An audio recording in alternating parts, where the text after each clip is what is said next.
Welcome to Bedtime Confessions. In today's episode of Bedtime Confession, I wanted to talk about hyper independence. And this video is gonna be a little all over the place, or maybe not, depending on how well I do this. But I did not script this video because I don't know, the topic just popped up tonight in the evening, and I was thinking about it a little bit.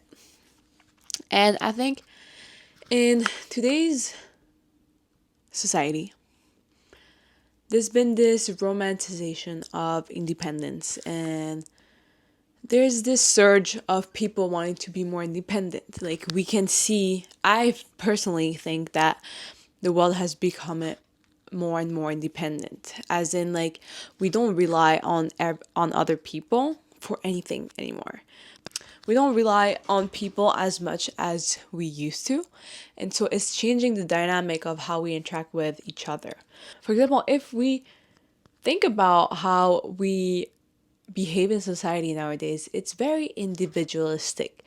When we stay indoors more often. I personally stay indoors more often. Like, I absolutely love to stay at home, and it's personal preference, but also, is it influenced by society in some way?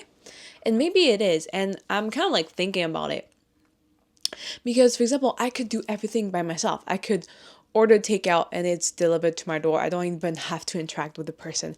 I could scroll on social media and watch people's life without interacting with them directly.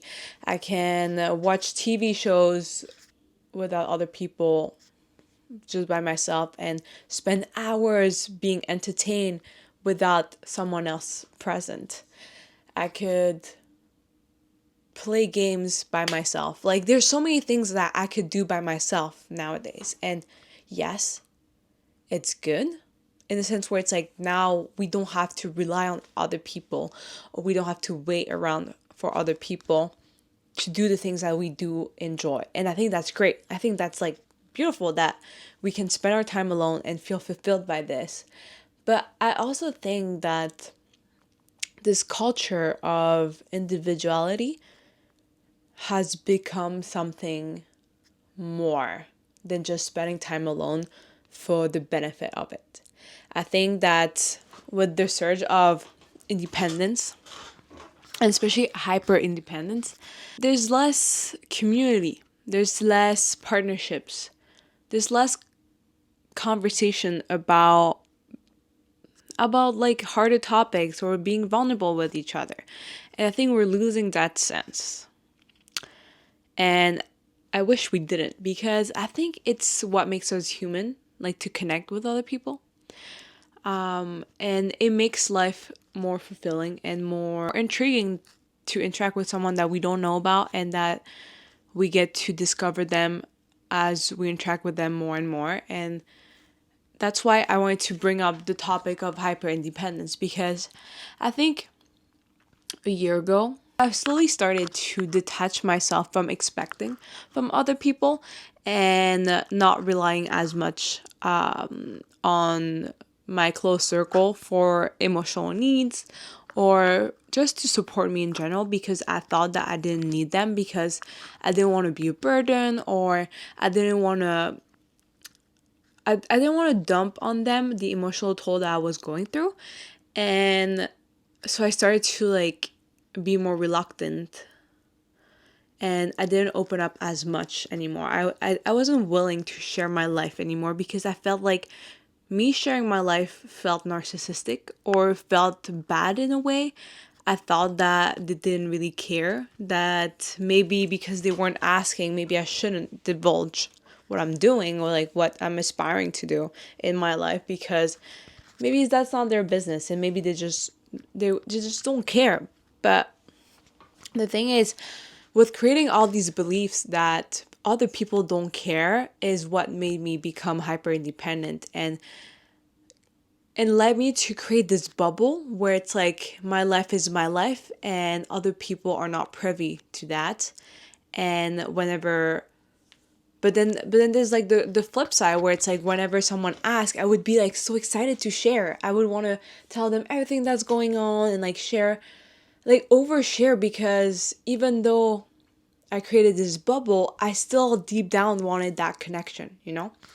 So then that hyper independence kind of translated into being more skeptical with who I was sharing with, decreasing my time spent, like I would decrease the time spent with people that I thought were not gonna be in my life long term, because I didn't really see the point of spending time with those people, because it's like, well, if they're not gonna be my close friends in the future, then why would I invest in them now? Like, it's pointless. But the thing is, it's not. Connection is not pointless. Have you ever do you remember a moment where you connected with a stranger, like a small talk in like the grocery store or like outside in public, and then and then it just made your day? For example, a few days ago, I was at the gym and then I just swam. So then I was blow drying my hair in the gym, and then I was just done with my hair, and I was about to leave. And then that day I was already like feeling okay. I was just like tired from my swim, and I was just ready to go home and start working. And then this lady was gonna take a picture in the common change rooms. So then like there were mirrors on both sides, so like it could potentially have me in her picture. So then she wanted to warn me that she was taking a picture, but then I wouldn't be in the picture. So I was like, okay, yeah, no problems. And then so she saw my hair, and then she complimented my hair, saying how like it looked really good. And then so I shared with her that I just blew dry blown blow blow dried it. You get what I mean. Blow dried it.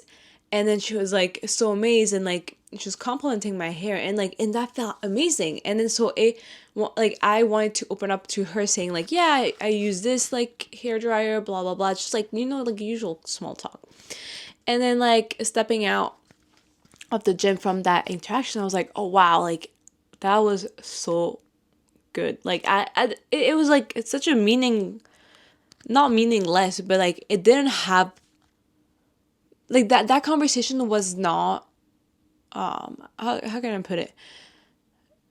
In a sense, this conversation didn't matter because it didn't change my life or her life, but in a sense it mattered because it fulfilled that sense of connection that everyone desires, because humans are wired to crave connection. Otherwise, we wouldn't survive as a species. Or for example, like another time was like, then I would be in a social situation with like people that I know, and we would have fun like playing sports or something like that. And then every single time I go back home or on my way home, I always think to myself, wow, this was so rewarding. Like there's just something about being social that felt so satisfying, and my heart is happy, my brain is happy, because I was stimulated with conversation with people. I was engaging with others. I was having fun, and I wasn't thinking just about my life and what I need to work on next. Like I wasn't focused on me. And sometimes being focused on other people feels so good, because you spend 100% of your time with yourself.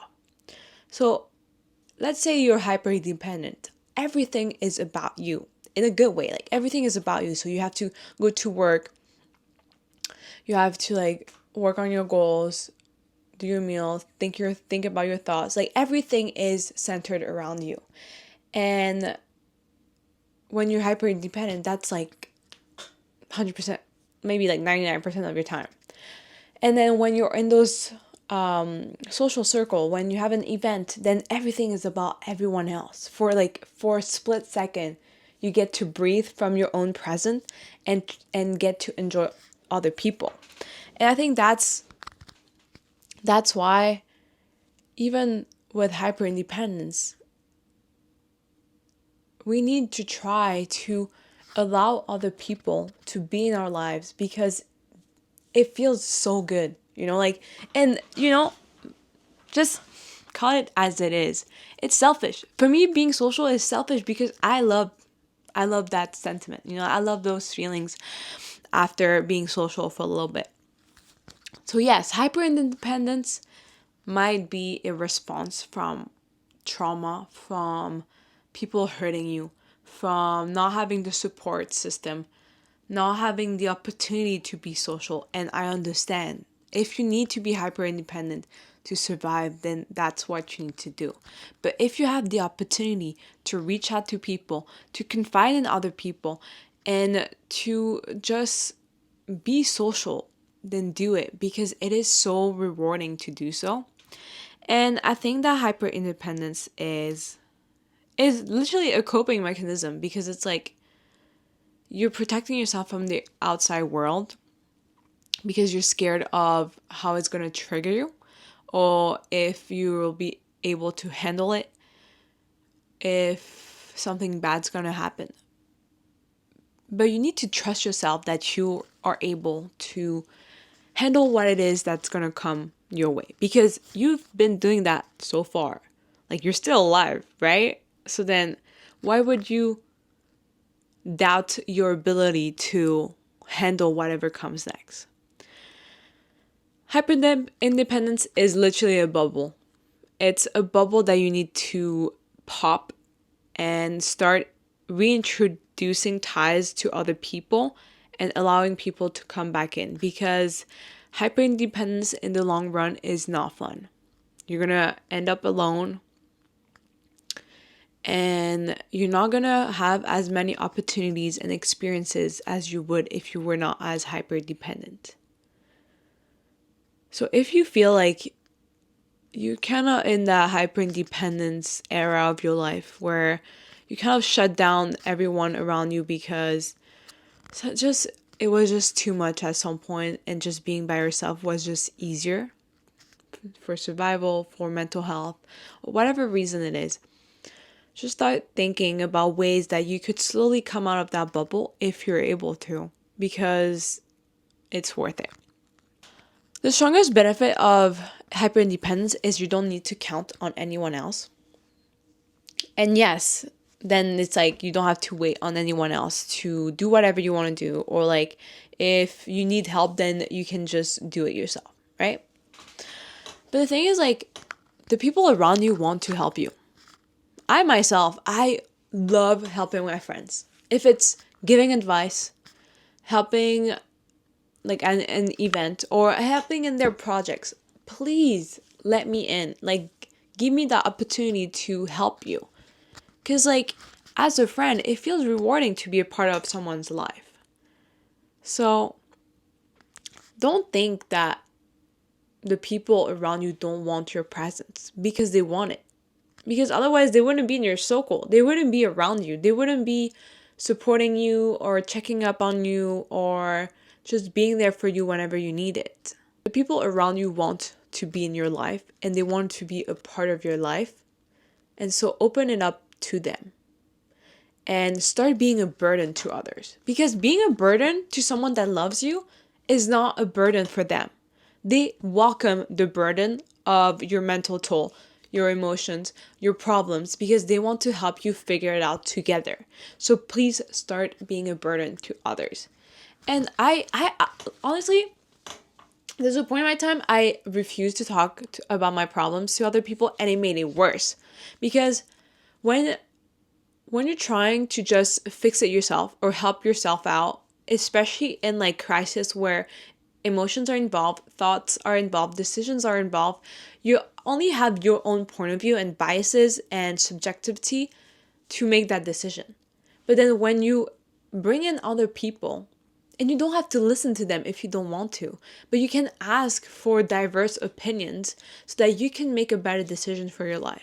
Hyper independence is not something that should be the solution. It's not the solution to any of your problems, because it's just secluding yourself from the world, from other people that love you, and even from your own potential.